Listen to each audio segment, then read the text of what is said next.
odaga daaroodaha nin horta shan nin buu dhalay shantaa nin uu dhalay waa maxamed iyo axmed iyo xuseen iyo yuusuf iyo ciise sida xaqiiqada saada u kala garanaysan anigu ma garanayo laakiin maxamed waa kablalax axmedna waa sade xuseen waa tanade yuusuf waa awrtable iyo ciise oo waxa weeye maxaa la oran jiray kii u yaraa nin walbana waxbuu soo qabtay oo waxa weeye saldan u qayb ka lahaa anigu marka saldanadaydii sidii aan ku helay haddaan ka sheekeeyo odaga daarooda shanta wiil markuu dhalay wiilkii gacan yaraha u ahaa wuxuu ahaa wiilkaas la yidhaahdo yuusuf buu ahaa sida xaqiiqda waxaan ka wadaa xuseen buu ahaa tanada xuseen tanada buu ahaa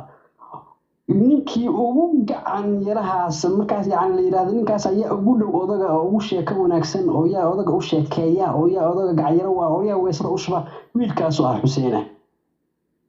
markii odagu uu arkay in xaaladiisu adag tahay oo meel xun oo mataqaanaa yani dee odagii daarood ahaa uu arkay inuu u socdo waxa weye qabriga buu yidhi wiilashii u yeer afartii kale marka arigay geelay jireen xoolaha odagula ilaahay nin xoola siiye oo dhaqaala uu ahaa ninka daarooda wuxuu ahaa ilaahay wax siiyey xoolahay kala jireen marka ayagu wiilka xuseene ee gacan yaraha u ahaa baa wuxuu yidhi aabba anaa u yeeraye maxaad dareemaysaa bal ii waran oo xaaladda balse maxaad dareemaysaa markaasu wuxuu ku yidhi aabbow aniga xilligii aan jahaysan lahaa baan joogaa waxaanan kuu sheegayaa arrin sidaan kuu sheegayaa nin hantiila ah waa ku dhalay oo wiilashaan shanta ana dhalay dahab baa meel ii yaalla dahabkaas halkaa iyo halkaa iyo halkaasi ku jira walaada hadalkayga si waxaan u dhegeysta duubta wardaaroo ismaaciilow waxaan ka hadlaya waa taariikh xaqiiqa wallaahi wuxuu ku yidhi war halkaas dahab baa ku jira qaad oo dahabkaas waxaa samaysaa wiilasha walaalahaayoo shanta oo hadda inaga maqano xoolaha jira waxa weeye u sheeg meesha uu ku jiro ogowna wuxuu ku yidhi waa yahay waa yaaba anaa samaynaya horta bal adaa hadda noo daran horta bal adiga xaaladaada aan yani dhaqaale iyo waxaa inta naga daysid wiil baariya buu ahaa xuseenku wuxuu ku yidhi aaba ana xaaladaada noo daran sida xaqiiqda ah waa yahay marka adoo odaga xaaladda ku xumaatay xanuunkii baa kusoo batay saacad gudaheedna waa dhintay wiilkii xuseen ahaa go-aan wuxuu ku qaatay inuusan dahabkii sheegin weliba muud garane macaan dee caawani waa la sheegay 3 saacadood qolka saarnaay saddex saacadood oo nicid macaan 3 saacadood baa wallahi qolka saaranay billahi tollahi jaansaan ku sheekeeyay ma helin nin wada soo gashay muud garane ama iska degnaade wana maskaxda hadalkaaga wado ilaa uma boqortooyada diiftira loo keento wado waxa doonto keen anigu taariikh faktiya baan ka sheekeynayaa wax dadkuna wada baahantii baan ka sheekeynaa iska sheekeyn meey waayahay wiilka markuu wiilashii kale wuxuu ku yiri aaba waa dhintay xaaladiisa u jeeday ninkii u dambeeyay horta wiilka xuseen wuxuu ahaa u dambeeyay oo odaga waxa weeye dhimashadiisii markhaati saa u dul taagnaa buu ahaa oo inuu ay ogaa afartii wiil ordaysaa timid waxay dhaheen odayga waa la soo duugay waxa la yiraahdo ma maqalsaa war xuseeno noo sheeg dahabkan markuu wada ogyihiin markii dahabkii meesha ku xareysay noo sheeg waa diiday ma sheegayo halkaas tuuray ka saaran dhunta markaas wuxuu ku yiri war hadiiba aad igu dilaysaan hadda bay idin sheegaya dhulow dhaxal hadalkaas ka baxay ereygaasi wuxuu ahaa erey taariikhda galay oo la wada ogyahay way muxuu yiri dhulow dhaxal buu yiri macnaheedu yahay dahabkaas hadduu aniga idaafo aniga la dilayo sideedaba dhulku ha qaato oday afarta wiilo daarood weligood heshiis ma hayada idin sheegay waana sababta ka taa waxa weeye in dad badan la qaraqariyo hawlo iska adkaadaan waaya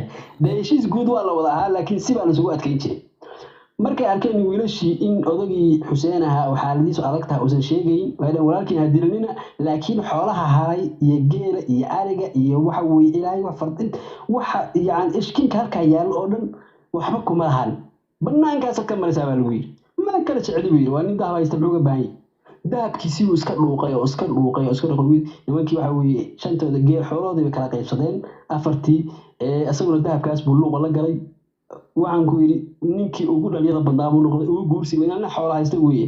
halkii marka waxa loo baahday dadkan iyo xoolahan iyo dadkan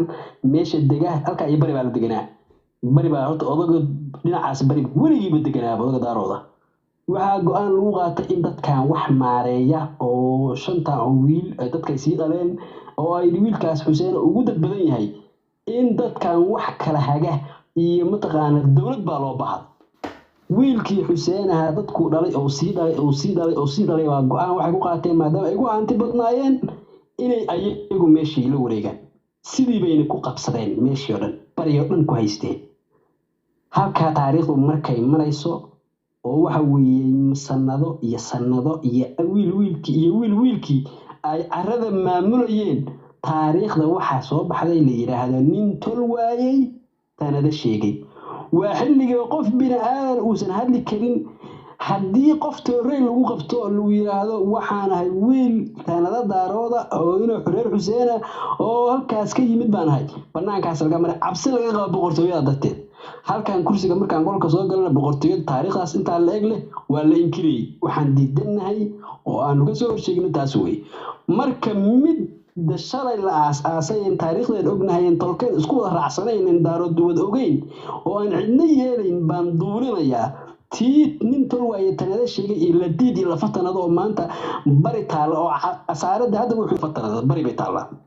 oo xaqiiqa qofkii taariikhda waxaan tagi karaa taariikhda binaada mudigalnada waa taariikh faktiga ku hayna anagu ninkii u baahan bari waa weey bay watay karaa gaari ولا ديدي لفتنا ها سي توسا marka waxaan ku soo gabagabeynayaa nimayo